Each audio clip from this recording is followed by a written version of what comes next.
Greetings in the name of our Lord and Savior Jesus Christ. I am Brother Pancho along with my family, and we are your missionary to the country of Belize in Central America. Maraming salamat po, Bible Baptist Church of Paligi, and sa inyong pastor, Pastor Romel Castro. Kami po ay nagpapasalamat sa Panginoon sa inyong buhay na isinuko sa Kanya at matapat na pagpapadala ng suporta at pakikipag-partnership sa mga missionaryong Pilipino na lumalabas ng ating bansa upang ipangaral ang Ebanghelyo. Maraming salamat po. Let me take this opportunity. Thank each and every one of you for your love, prayer, and sacrificial giving in mission.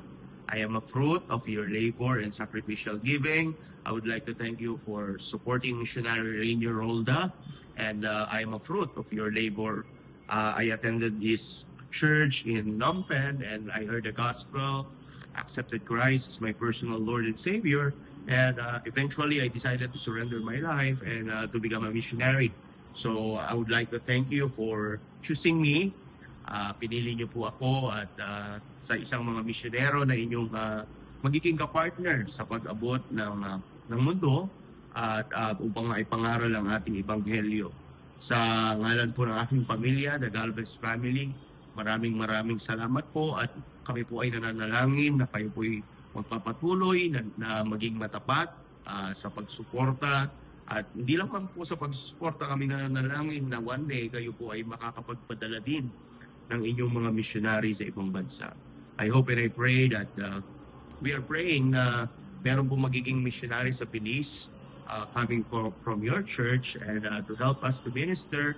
You know, Belize is just a small country, but they are also part of our mission field. Maraming salamat po sa inyong panalangin. Currently, we are in the 5th month of our deputation, and we are very thankful for a lot of church partners and a lot of pastors that their mind is open when it comes to mission. At the moment, we are on the 20% of our support, and hope that you will continue to pray for us. You pray for my travel going to Papua New Guinea this coming July 20, along with Pastor Nable. We will be speaking with a lot of World Missions Conference as a series of World Missions Conference.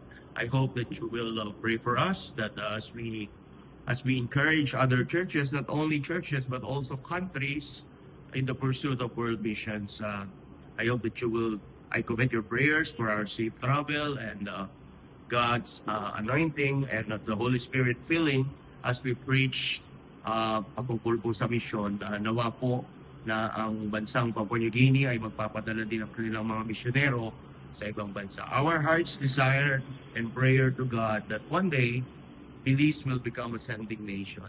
And ang kailangan lang po namin gawin ay makapagpadala ng isang Belizean sa ibang bansa para maging sending nation po ang Belize. It is a big dream, but there is no big dream if you have a big God.